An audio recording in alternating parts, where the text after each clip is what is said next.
2시간 전에 마감한 트레이더가 생생하게 전하는 글로벌 마켓 리뷰 델타원입니다. 우리 증시는 갭 다운 출발했지만 외국인들이 삼성전자 매수와 개인이 선물 매수가 이어지며 고가를 갱신해 나갔는데요.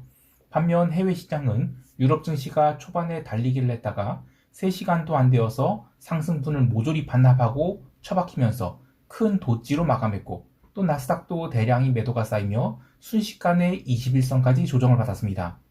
눈 깜짝할 사이에 조정이 시작된 것일까요? 결론만 이야기하자면 아주 자연스러운 기간 조정이지 금리가 올라서 나스닥이 내렸다? 그런 건 아니라고 봐요. 또 유럽 증시가 눌린 이유에 대해서도 유로존 제조 PMI가 나쁘게 나와서 그렇다고 하는데, 트레이더의 관점에서는 그것도 꼭 이유는 아니다, 이렇게 보고 있어요. 시장 어떻게 해석하고 있는지, 그리고 우리 시장은 이제 조정을 받게 될 것인지 어떻게 대응해야 할지 등을 이야기해 봅니다. 참고로 오늘까지는 네이버 프리미엄 콘텐츠 델타원 글로벌 매크로 트레이딩 채널에서 동일한 내용이 글로벌 매크로 1일 시황을 무료로 보실 수 있습니다. 보시고 좋아요 많이 눌러주시면 감사하겠습니다. 그럼 아시아 세션 리뷰 갑니다. 2023년이 미국 증시 마지막 거래일은 눌림으로 끝났죠. 그래서 우리 증시 또한 첫 거래일에 갭 다운 출발이 유력했는데, 특히 우리 증시는 지난 목요일 마지막 거래일에서 선물 매도자들과 콜옵션 매도자들이 모두 숏스퀴즈를 하면서 선물 베이시스를 극단적으로 높여놓은지라 최소 3포인트 정도의 갭 다운이 나온다 하더라도 이상할 것이 없었어요. 하지만 우리 증시는 360선 후반에서 출발하고 첫 5분 동안만 눌렸을 뿐, 이후에는 끊임없이 저가 매수가 들어왔는데요.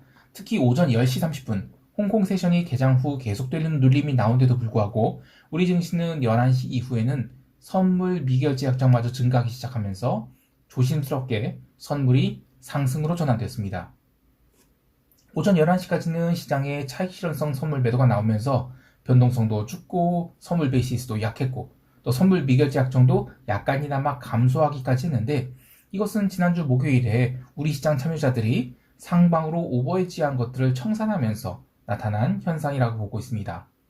하지만 진짜 궁금한 것은 콜옵션 357에 잠겨있는 슈퍼개미 미결제 약정 8만 계약, 이게 풀리는 것인지였죠. 놀랍게도 오늘 슈퍼개미는 3고를 외쳤다라고 봐요. 대신 오늘부터는 레이쇼 스프레드를 잡기 시작한 것 같은데, 내가격이 된 콜옵션은 그대로 둔 채 오후 1시부터는 선물 매수를 늘리고 콜옵션 375를 매도하기 시작하면서 종합주가 지수의 상단 목표 가격을 2775포인트로 닫아놓기 시작했다라고 볼 수 있겠어요. 물론 미결제 약정이 고작 1만 계약 정도만 증가한지라 한 8분의 1 정도? 그 정도 수준만 해지를 한 것 같은데, 그래도 이 포지션을 누가 받아줬는지를 보면 외국인 마켓 메이커들이 손절매를 한 것으로 보고 있어요. 특히 오후 1시부터 오후 2시 30분 사이의 급등으로 변동성 지수인 V코스피 지수는 19포인트에 육박하는 상승을 하게 되는데요. 주가 지수가 오를 때 변동성도 함께 오르는 흔하지 않은 장면을 보면서 이게 어떤 현상인지 질문을 하시는 분들이 계셔서 설명을 드리면, 오늘 오후장의 상승은 선물 베이시스가 살아나면서 콜 매도자들, 이것이 환매를 유도했고, 그들이 환매를 하려면 저 아래 바닥에서 깔아놓는 게 아니라 상대 효과에 가격 불문하고 콜옵션 매도를 손절매야 되는 것이죠. 그렇게 되면 콜옵션 가격이 고평가가 됩니다. 그래서 주가가 상승하면서 콜옵션이 고평가 현상 발생하고, 그래서 변동성이 증가한 겁니다. 시황으로 돌아가서 오늘 시장은 오전 11시 이전과 이후로 크게 나눠보면, 오전 11시까지는 이 작년 연말 오버나이트 한 롱 포지션이 오버헤지가 청산된 구간, 이렇게 보면 되고, 오전 11시 이후부터는 지수가 이 해외 시장의 흐름과 관계없이 잘 버티니까 본격적으로 선물 베이시스가 상승하기 시작하면서 선물 매수의 미결제 약정도 증가하고 프로그램 차익 매수도 조심스럽게 들어오고, 오후 1시 이후에는 상승의 가속도가 붙으면서 변동성까지 뜨는 현상이 발생했다라고 할 수 있겠어요. 이로써 선물 3월물이 미결제 약정은 장중한 때 30만 계약을 넘어서기도 했는데요. 장마감 30분 남겨놓고는 미결이 이 고가 대비로는 조금 줄어들었지만 여전히 전일 대비로는 7,700계약 넘게 증가하면서 얼추 단기 상승 목표에는 도달한 게 아닌가 싶어요. 한편 옵션 시장에서는 오후 1시 이후의 이 콜옵션 스퀴즈가 발생할 때 풋옵션 미결제 약정이 크게 증가했어요. 눈에 들어오는 것은 풋 365와 같은 대가격 옵션에도 적극적인 옵션 매도 미결제 약정이 쌓이면서 지수가 추가 상승할 것에 강하게 베팅하고 있어요. 그런데 오늘 유럽 시장이나 미국 시장이 완전히 뒤집히는 그런 언더슈팅이 나와버렸죠. 방금 마감한 야간 선물 시장은 해외 시장의 흐름을 따라 동일하게 뒤집히는 흐름이 나왔는데, 특히 전일 미국 증시에서 강한 조정을 받았던 종목이 반도체 주식인지라 우리 시장에 어떻게든 영향을 미칠 가능성이 높아요. 그래서 시장이 단기적으로는 정점을 찍었을 가능성을 보고 대응하는 것이 좋겠습니다. 이제 유럽 세션으로 넘어갈게요.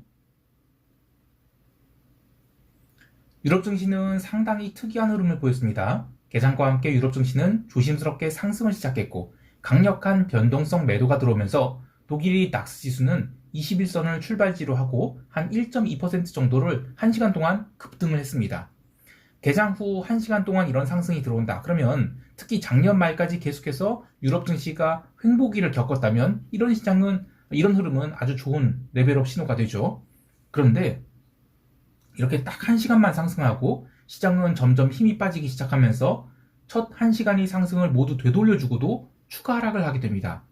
미국 본장 개장 1시간 전까지 거의 4시간 동안을 한 번도 제대로 된 반등 없이 스트레이트로 하락을 시켰는데, 이 하락에 대해서 시장 참여자들은 유로존이나 유럽 개별 국가의 제조업 PMI가 여전히 40포인트대, 그러니까 50 이하에서 움직이고 있으니까 이거 아직 경기 살아나기 힘들다.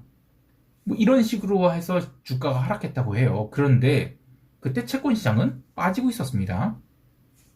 또 이제 미국이 이제 ASML에 그 중국에 대한 반도체 제조 장비 이거 수출 제재를 요청했다. 이런 소식에 시장이 하락했다는 이야기도 있는데, 트레이더의 관점에서 보면 아직은 미국 시장이 열리지 않았단 말이에요. 새해 첫 거래일에. 그래서 이제 유로존이 먼저 한 1%씩 달리는 거는 좀 부담스럽다라고 생각돼서 차익 실현이 나왔다. 그리고 그에 더해 채권 시장에서도 강한 차익 실현이 나온 것, 이런 것들이 시장 하락의 원인이다. 이렇게 보고 있어요. 특히 채권 시장의 조정은 경제 지표를 고지고대로 해석하면 사실 이해할 수 없는 흐름이죠. 오늘은 장기물, 단기물 할 것 없이 채권 매도가 나왔는데 조금 더 냉정하게 보면 단기물 위주로 눌림이 나왔어요. 이들 채권 하락은 유로존 경제지표 발표 전부터 눌림이 나오기 시작한 것이죠. 그래서 경제지표에 의한 하락이라기보다는 전년도에 2월된 롱포지션 청산, 그리고 그동안에 과도하게 달린 이 채권 가격에 대한 조정 심리가 복합적으로 작용했다. 이렇게 보고 있습니다. 이렇게 주식시장도 눌리고 채권시장도 눌리고 심지어 비달러 바스켓도 골고루 눌린 상황에서 기름은 유럽 세션 내내 강세를 보였어요. 이것은 연휴 기간 동안 미국이 이 후티 반군이 고속정에 미사일 공격을 하면서 지정학적 리스크가 고조되는 것 아닌가 이런 우려 때문이라고 하지만, 미국 세션 들어서 기름은 엄청난 매도 압력이 시달리기 시작했죠. 개장 전 3% 넘게 상승했던 유가는 종가 저가로 처박히면서 고가 대비 무려 마이너스 5%나 밀리는 그런 하락으로 마감했어요. 그러나 시장은 이러한 닥치고 매도를 이른바 리스크 오프라고 해석하지는 않은 것 같은데요. 거의 모든 자산군들이 매도가 나오는 상황에서도 변동성은 얼마 증가하지 않았죠. 특히 유럽 변동성 같은 경우에는 4시간 동안 이 스트레이트 급락이 나온 동안에도 변동성 선물이 고작 15.1포인트까지 오르는 등 장중 흐름을 고려하면 변동성은 거의 살아나지 못했다. 이렇게 봐야 돼요. 그리고 이제 유럽 증시는 미국 본장 개장 1시간 전부터 반등을 시작했죠. 그래서 정작 미국 본장 개장하고 나서 나스닥 중심으로 대량의 매도가 쏟아져 나온 상황에서도 유럽은 그다음부터는 꾸준히 반등했어요. 그래서 전년도의 종가 기준으로는 그닥 하락한 것이 없는 일봉상 커다란 위아래 꼬리를 단 그런 도치형이 일봉으로 마감하면서 변동성을 다 죽여버렸어요. 즉 수급상 매도 공급, 그러니까 차익 실현으로 매도가 나온다. 그 공급이 멈출 경우엔 이 구간에서는 이걸 비싸다고 생각하지 않는 것 같아요. 그래서 매수도 제법 들어온다는 것을 확인할 수 있었어요. 이제 미국 세션 넘어갈게요.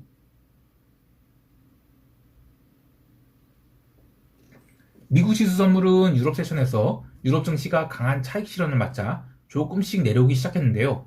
하지만 나스닥 선물 위주로만 눌림이 나왔을 뿐 S&P나 다우, 러셀 지수 같은 거는 상대적으로 덜 눌리는 강세를 보였어요. 프리마켓에서는 애플이 마이너스 2%가 넘는 하락을 보이고 있었는데 아이폰이 성장성에 대한 의구심을 제기하면서 목표 주가를 내린 리포트 때문이라고 하지만 그 전부터 애플이 비실비실했던 것을 생각하면 이것 때문에 전체 시장이 내렸다라고 볼 수는 없을 것 같아요. 여하튼 본장 개장 후 나스닥 중심으로 강한 매도가 나오긴 했지만 이미 갭다운이 마이너스 1% 가까이 이루어진 상황에서 시장이 추가 하락을 하려면 인덱스 바스켓 매도가 나와야 되는데 오늘 나스닥 하락을 잘 보면 이 바스켓 매도가 나왔다라고까지는 할 수 없을 것 같아요. 그동안의 시장을 견인했던 이 시총 상위 종목들 위주로 특히 뭐 ARM홀딩스나 마이크론, AMD, 인텔, 마이크로소프트, 메타, 아마존, 엔비디아, 어도비, 브로드컴 이런 반도체 위주로 강력한 매도가 나오면서 지수가 하락을 했어요. 반면 다우지수는 뭐 제약주, 통신주 이런 것들이 강하게 상승하면서 개장 후에는 빠르게 플러스권을 회복해서 한동안 횡보를 해버립니다. 러셀도 갭다운 출발 후에는 빠르게 매수가 들어왔어요. 그래서 오전장은 대부분 이 플러스 영역에서 움직이는 등 전체 시장의 인덱스 바스켓 매도가 들어오지 않고 이 선별적인 매도가 들어오니까 변동성은 거의 오르지 못했습니다. 유럽 세션 마감 후에는 변동성 매도가 더욱 강하게 나왔죠. 그럼에도 불구하고 나스닥의 현물 매도세는 멈추지 않으면서 장중 올라올 때마다 계속 매도가 나와서 장마감 10분 전까지 나스닥 선물은 저가를 계속 갱신하게 됩니다. 그리고 새벽 5시 50분 마지막에 그 알고리즘 매도가 멈추고 나서 나스닥 선물은 그다음부터는 굉장히 빠르게 반등해서 어떻게든 21선 위로 종가를 형성했는데요. 이렇게 되면 시장은 뭐 아주 자연스러운 21선 조정을 마무리한 것으로 해석할 수 있겠죠. 물론 이런 조정이 마무리됐다고 해서 뭐 바로 반등하고 지수가 상승 추세에서 전환 뭐 이건 아니에요. 그러나 오늘 이 조정은 이 차익 실현이 의미해서 조정이 나온 것이기 때문에 대안, 그러니까 새로운 주도주가 나올 때까지는 시장이 랜덤 워크를 보이면서 기간 조정을 보일 것이다. 이렇게 보는 것이 좋겠습니다. 개별 종목에서는 코인베이스가 무려 9.8% 하락이 나왔어요. 작년에 달린 것을 생각하면 뭐 이 정도 조정은 아주 건강한 조정이라고 할 수 있겠습니다. 그 외에도 유가가 꽤나 깊은 하락이 나온 상황에서도 불구하고 엑소모빌은 2.3%나 상승한 등 기름 관련 주식은 나름 강세를 보였어요. 그래서 전일이 시장이 테크 주식에 대한 차익 실현인 것이지 시장 전체를 인덱스로 패대기 치는 것은 아니다. 이런 것을 확인할 수 있는 대목이었습니다. 자, 이제 시장 총평하면서 대응 전략 이야기할게요.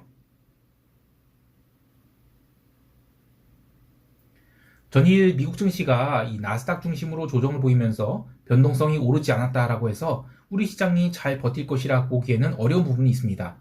최근에 우리 증시 상승 동인이 외국인이 선물 매수도 그렇지만 삼성전자를 필두로 한 반도체 주식이 매수 추세죠. 그래서 이들에 대한 차익 실현이 나온다면 꽤나 깊은 하락이 나올 수 있겠습니다. 특히 최근 시장이 계속해서 오름에 따라 높은 델타 값을 가진 풋옵션에 대한 매도가 꽤 많이 들어왔어요. 그래서 이들이 손절매를 유도하는 그런 하락 조정도 충분히 나올 수 있다라고 봐요. 거기에 더해서 이 콜 357에 대한 대량의 미결제 약정이 과연 풀릴지를 보는 것도 굉장히 중요한 관전 포인트가 되겠습니다. 우리 파생시장에서 선물 베이시스가 강세를 유지하고 있는 주된 원인 중 하나가 콜 357이 내각이 되면서 발생한 델타 H 수요도 있다고 보는데요. 만약에 지수를 강하게 눌러버린다. 그러면 더 이상 델타 H를 안 해도 되죠. 즉 임계점 아래로 선물 가격이 내려가게 된다라고 하면 슈퍼개미가 매수한 콜옵션 200억은 자연스럽게 휴지가 될 가능성이 있습니다.